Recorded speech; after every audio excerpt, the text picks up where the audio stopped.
İlk önce şunu söyleyeyim, bir daha 28 Şubatları inşallah görmeyiz. Bu halk, bu millet 28 Şubatları yaşamaz, görmez inşallah. 28 Şubat'ın mağdurları en çok İmam Hatipler oldu. İmam Hatiplerdeki başörtünün yasaklanması, İmam Hatip ortaokulların kapatılması, katsayının kaldırması gibi ve en çok din ve dindarlara bu darbe yapıldı. Ondan dolayı 28 Şubat'ı kınıyoruz ve faillerini de kınıyoruz. İnsanların dininden, diyanetinden uzaklaştırılması adına yapılan bir projeydi. Toplumu yeniden dizayn projesiydi. Ve bu projede Müslüman kesim, dindar kesim tamamıyla kamusal alandan dışlanmaya çalışıldı. Onların inançlarını yaşama özgürlükleri ellerinden alınmıştı. Başörtülü bacılarımız üniversitelerde, turnikelerde hapsedilmişti. Okullarımızda inançlı görevliler tamamıyla okuldan uzaklaştırılmaya çalışıldı. Bu konuda toplumumuz yıllarca sürecek olan bir mağduriyet yaşadı.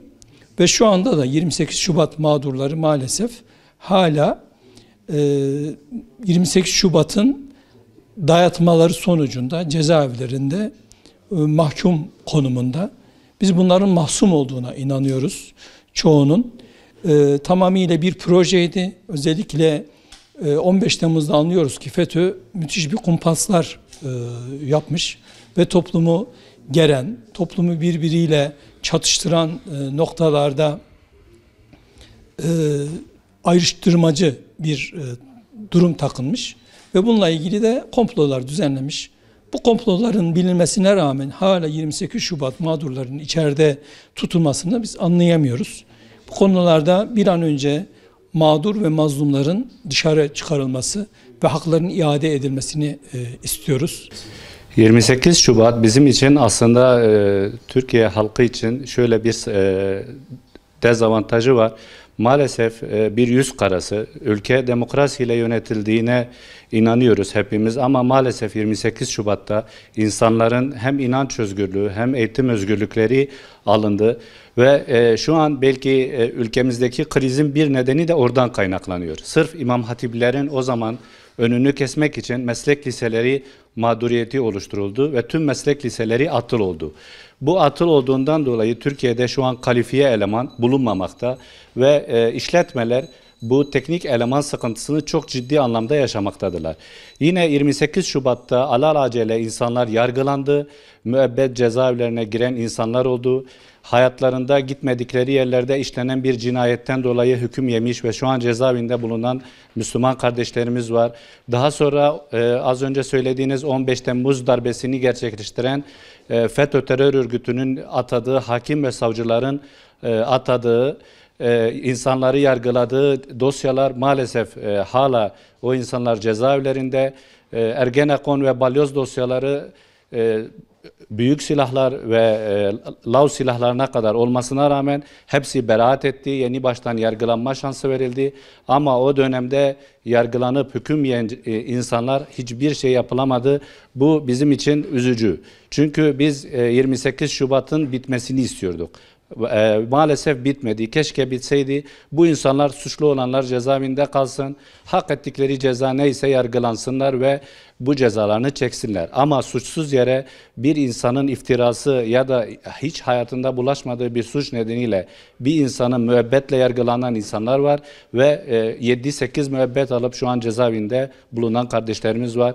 Bir an önce hukuk devleti bu geriye dönük dosyaları yeni baştan yargılamalı. Bu insanların en azından son bir kez yargılanıp suçluysa suçunu çekmesi, suçsuzla da beraat etmesini talep ediyoruz. 28 Şubat kara bir lekedir. 28 Şubat mağdurlarının bir an önce affedilmesi ve onlara af yasası içinde torba yasada çıkartılmasını istiyoruz. 28 Şubat için 1000 yıl sürecek dediler ama hani zulümle olduğu için Allah bunların o isteklerini yerine getirmedi. Bu bir sene sürmedi. Çünkü orada zulüm vardı. Müslümanları tecrit vardı. Müslümanlara zulüm vardı. inanan insanlara karşı büyük bir hani kendileri kitle olarak küçük ama maalesef o zaman sesleri çok büyüktü ve zulüm edildi insanlara, Müslümanlara. Ben şahsen 28 Şubat'ta mağdur olmuş bir insanım. Şahsıma da o zaman zulümler yapıldı. O zaman biz de gözaltına alındık. Hiçbir suçumuz yokken. Suçumuz namaz kılmaktı arkadaşlar. Suçumuz bir yerde toplanıp ibadet etmekti. Ama biz bunları yaşadık. Bundan sonraki nesiller yaşamasın. 28 Şubat özgürlüklerin kısıtlandığı, gençlerin üniversite kapılarından başörtüleri, dini hürriyetleri sebebiyle Allah'ın emri olan başörtülerinin başlarından alındığı ve imam hatiplerin de o süreçte kapatıldığı çok kötü anları olan bir süreçtir.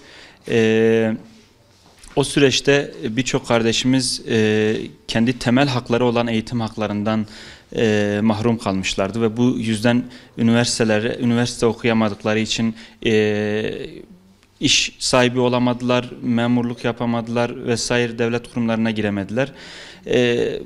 Çok talihsiz bir zaman, çok talihsiz bir süreçti bütün Müslümanlar için.